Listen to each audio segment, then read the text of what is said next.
ஓம் நமோ நாராயணாய. லட்சுமி கடாட்சம் நேயர்கள் அனைவருக்கும் வணக்கம். இந்த பதிவில் ஆடி அமாவாசை பற்றி நாம் பார்க்கலாம்.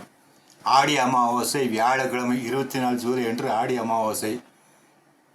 அன்றைய தினம் இரவு 1 மணி வரை அமாவாசை திதி இருக்கிறது. ஆக இந்த ஆடி அமாவாசை என்று என்ன செய்ய வேண்டும் என்றால் தர்ப்பணம் கண்டிப்பாக செய்ய வேண்டும். அதாவது தர்ப்பணம் செய்து முன்னோர்களை வழிபடுவது தான் சிறந்த ஒரு முறை. ஒவ்வொரு அமாவாசை என்று நாம் தர்ப்பணம் செய்ய வேண்டும். அவ்வாறு முடியவில்லை என்றால் ஆடி அமாவாசை, மகாலய அமாவாசை, தை அமாவாசை, இது 3 அமாவாசை மிக முக்கியம். உத்தராயணத்தில் ஒன்று வரும், தட்சிணாயணத்தில் ஒன்று. தட்சிணாயணத்தில் வருது ஆடி அமாவாசை, அதன் பிறகு மகாலய அமாவாசை. இந்த 3 மிக சக்தி வாய்ந்த அமாவாசை. கண்டிப்பாக இதிலிருந்து நாம் தர்ப்பணம் செய்யாமல் இருக்கக்கூடாது. கண்டிப்பாக அன்றைய தினம் தர்ப்பணம் செய்து நம் முன்னோர்களை வழிபட வேண்டும்.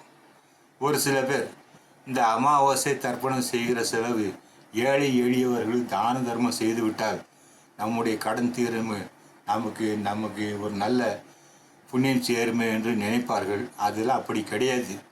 முன்னோர்களை வணங்காமல் அவர்களுக்கு தானம் செய்வதால் நமக்கு எந்த உபயோகம் இல்லை. அது தான தர்ம பலன் கிடைக்கும், அவ்வளோதான் ஒழிய நம் முன்னோர்களை வழிபட்ட பலன் நமக்கு கிடைக்காது.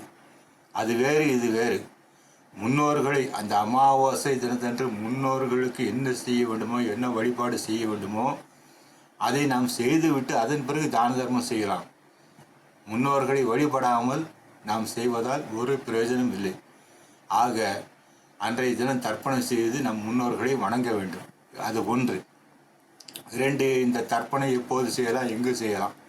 இந்த தர்ப்பணம் செய்கிற அன்றைக்கு நாம் நாள் நட்சத்திரம் பார்க்க வேண்டிய அவசியம் இல்லை. நேரங்காலம் பார்க்க வேண்டாம். ராகு காலம் இருக்கா, யமகண்டம் இருக்கான்னு கூட பார்க்க வேண்டாம். தாராளமாக நாங்கள் செய்யலாம். இதுக்கு சம்பந்தமே இல்லை. ராகு காலத்தில் செய்யலாமா, யமகண்டத்தில் செய்யலாமா என்று அது பார்க்க வேண்டிய அவசியமே இல்லை. சூரிய உதயத்துக்கு பிறகு அதிகபட்சம் 1 மணிக்குள் நாம் தர்ப்பணம் செய்து விடுவது மிக நல்லது. அது எங்கே செய்ய வேண்டும் என்றால் நீர்நிலைகள் செய்வது நல்லது. ஆறு, குளம், கடல் போன்ற இடங்களில் நாம் செய்யலாம். சில பேர் வீடுகள் செய்வார்கள், அவர்கள் எல்லா விஷயம் தெரியும், அதில் ஒரு தவறு இல்லை. வீடுகள் கூட செய்யலாம். உங்களுக்கு தெரிந்தால் நீங்கள் செய்து கொள்ளலாம். இல்லை என்றால் ஆறு, நீர், குளம் போன்ற இடங்கள் அவர்கள் ஐயர் இருப்பார்கள், அவர்கள் செய்து வைத்து விடுவார்கள். கோயிலரில் கூட இருப்பார்கள், அவர்கள் செய்து வைத்து விடுவார்கள். ஆக இந்த தர்ப்பணம் எப்படி செய்ய வேண்டும் என்றால் அந்த கர்த்தா, அப்பா அம்மா இல்லாதவர் தான் செய்ய வேண்டும். அந்த கர்த்தா அவர் தான் செய்ய வேண்டும். அந்த கர்த்தா அமாவாசை முந்திய இரவே அவர் உணவை தவிர்க்க வேண்டும்.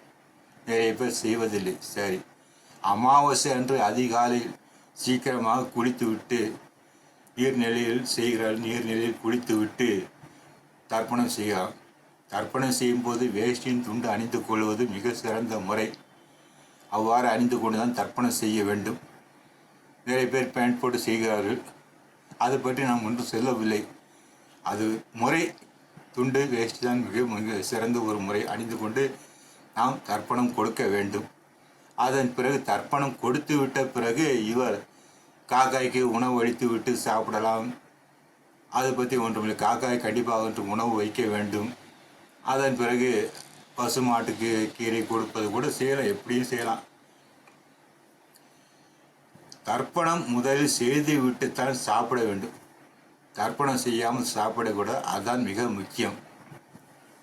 அதன் பிறகு சில பேருக்கு பூஜை செய்யலாமா, அன்றைய வீட்டு தெய்வத்துக்கு பூஜை செய்யலாமா என்று ஒரு கேள்வி. தாராளமாக செய்யலாம். முதலில் தர்ப்பணம் செய்து விட வேண்டும். தர்ப்பணம் செய்து விட்டு நம் முன்னோர்களை வணங்கிவிட்ட பிறகு நம் வீட்டு தெய்வங்களை தாராளமாக நாம் பூஜை செய்யலாம். அதில் ஒரு தப்பு இல்லை. அதுபோல் நம்முடைய குல தெய்வத்தை நாம் மறக்கக்கூடாது. குல தெய்வத்தை கண்டிப்பாக அன்று வணங்க வேண்டும். அந்த குலதெய்வ கோயில் அருகில் இருக்கிறது, போயிட்டு வரக்கூடிய தூரத்தில் இருக்கிறது என்றால் தாராளமாக போய்விட்டு அந்த தெய்வத்தை வணங்கி விட்டு வரலாம். சர்க்கரை பொங்கல் வைத்து பூஜை செய்யலாம். அது பற்றி ஒன்றுமே இல்லை. சில பேர் இந்த கோயில் மலை மேல் இருக்கும், காடுகளில் கூட இருக்கும். அன்று போக முடியவில்லை என்றால் குல தெய்வத்தை வீட்டில் இருந்தபடி நினைத்து வழிபடலாம். சில பேர் எங்களில் இந்த தர்ப்பணம் செய்கிற பழக்கம் இல்லை, பரவாயில்லை, அவர்கள் சில பேர் படையல் போட்டு முன்னோர்களை வழிபடுவார்கள். ஏதோ ஒரு வகையில் அன்றைய தினம் நாம் நம்முடைய முன்னோர்களை வழிபட்டு அவர்களின் ஆசீர்வாதம் பெற்றுக்கொள்ள வேண்டும். அதுதான் நம்மை வாழ்க்கையில் மேன்மேலும் சிறந்த முறையில் நல்ல முறையில் நம்மை வாழ வைக்கும். நம்முடைய பிரச்சனைகளை, அதில் இருந்து நிறைய பிரச்சனைகள் இருக்கும், அந்த பிரச்சனையெல்லாம் தீர்றதுக்கு ஒரு வழி இந்த முன்னோர்கள் வழிபாடு.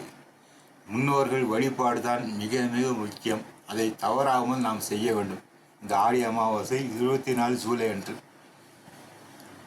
மங்களாணி போகுது.